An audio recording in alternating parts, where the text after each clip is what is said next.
He does make a very serious point about the threats posed by China and the threats posed to his constituents and all of ours in that. That really is the central message we should be trying to get back to, of how the government, how cross-party we can work on it, and how with CPS, etc., we can all work to make sure this kind of thing can never happen again. Point of order, Mr. Speaker. Thank you, Mr. Speaker. Until the statements published last night, some of us had no idea about the details of this case. But the government appears unwilling to answer 3 questions, Mr. Speaker, that have been asked repeatedly in this chamber. So can you kindly help me ascertain how we get answers to them? The first is proof that for the 14 months the CPS asked, the DNSA at no point spoke to any ministers or National Security Advisor. Why, when the Prime Minister was informed the case would collapse, that he did not do everything in his power, and evidence that he took any action at all. And why, if the government is so disappointed that the case collapsed, why to this day there have been no repercussions for the Chinese Communist Party, despite the government in power having every tool in their box to make clear that we will protect this House, this democracy and this country. Can I just say, I can't prolong the UQ. What I would say is, and I know the Honourable Lady well, she won't leave it at that point of order. What I do know is that she will go and use all the options that are open to her, and I'm sure that she'll be coming back in not too far a distant time. A point of order, Tom Tugan, who's not going to keep this argument debate going. I'm going to raise a different argument, Mr. Speaker, if I may. Given that the government's position is that the bureaucrats run the government, the bureaucrats are in charge of everything, may we dissolve this House and save the taxpayer the money? Because clearly this isn't a democracy anymore. Yay! I'm sure the honourable member doesn't want to give up his seat quite so quickly. Right, let us move on. Mr. Speaker, she's clearly not a lawyer or a leader. Mr. Speaker.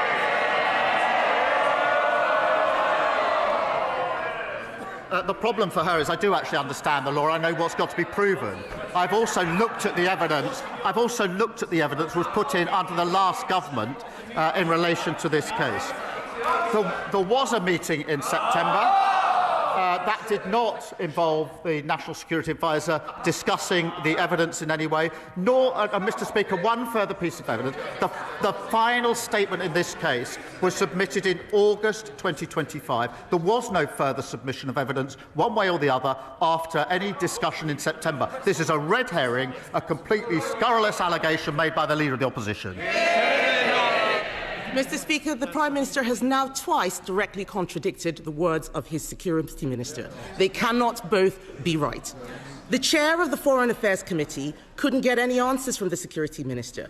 The CPS said that they were satisfied that the decision to charge the case in April 2024, not August, in April 2024, was correct on the basis of where the law stood at that time. This is a matter of fact. It is not a matter of what the previous government had thought. It is not a matter of it not meeting a legal test. It did. Something must have changed when the charges were brought and when the case collapsed. The charges were brought under us. The case collapsed under them. Can the Prime Minister tell us what changed and what collapsed the case?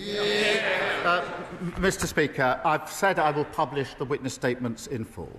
The whole House will then see exactly what was set out in 2023 in the substantive witness statement and exactly what was set out in the 2 supplementary witness statements, and she will then realise what she's just said is entirely baseless. May I start, Mr. Speaker, by saying very briefly quite how this feels?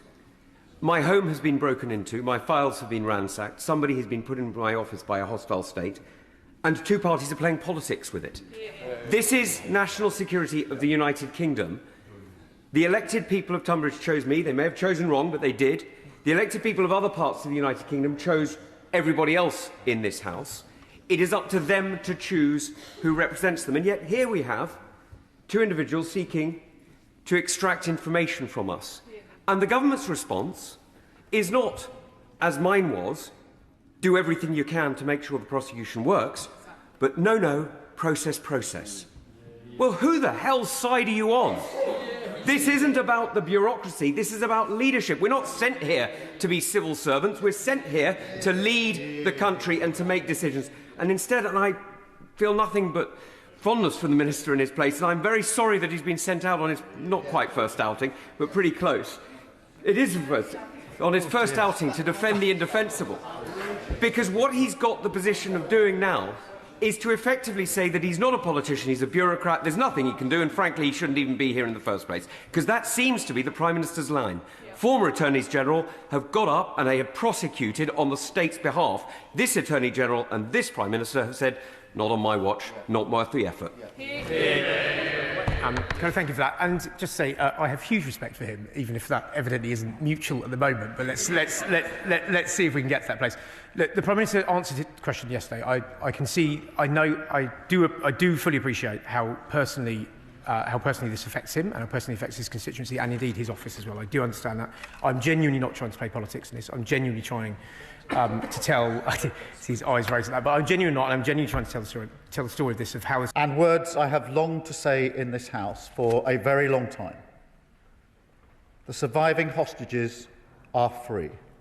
The bombardment of Gaza has stopped.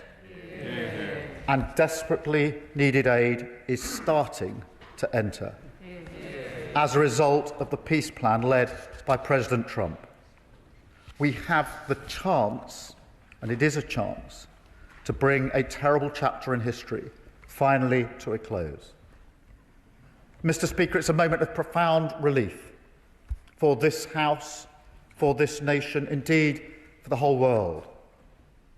But it is tempered, of course, by the knowledge that for the hostages and their families, for the loved ones of those killed on October the 7th, and for the innocent civilians in Gaza, the dead, the bereaved, the starving, this has been 2 years of living hell.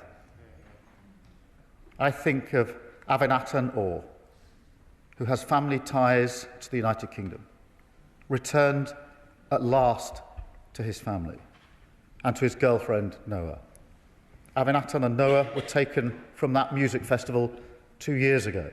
The footage of their abduction, filmed by Hamas, evil, committed to camera.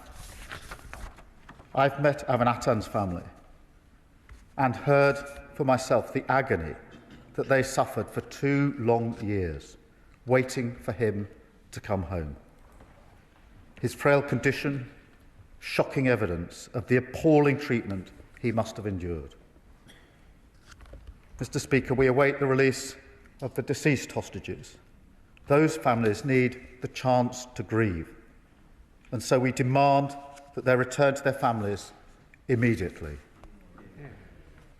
Mr. Speaker, my thoughts are also with the people of Gaza, almost all of whom will have lost family members, husbands, wives, brothers, sisters, and of course, worst of all, sons and daughters. Over 20,000 children killed. I think of people like Yara Yagi, who I met a year ago, 17 years old. She was studying at college in Hertfordshire.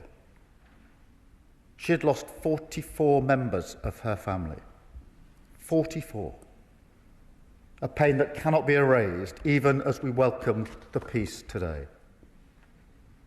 But, Mr. Speaker, mercifully, the killing and destruction has now stopped, and aid is beginning to enter Gaza. But, to be clear, we urgently need to see more aid and faster. All restrictions must now be lifted. The need for food, sanitation, healthcare and shelter are still acute. While the signing yesterday was historic, what matters now is implementation and getting help in as quickly as possible. The UK is providing £20 million in additional humanitarian support to get water, sanitation and hygiene products to tens of thousands of civilians across Gaza. That is in addition to the support that we're already providing. Our 2 field hospitals in Gaza have already seen 600,000 patients. And earlier this month, Mr. Speaker, we evacuated the 3rd group of sick and injured Palestinian children to the United Kingdom, and they are now being treated by the NHS.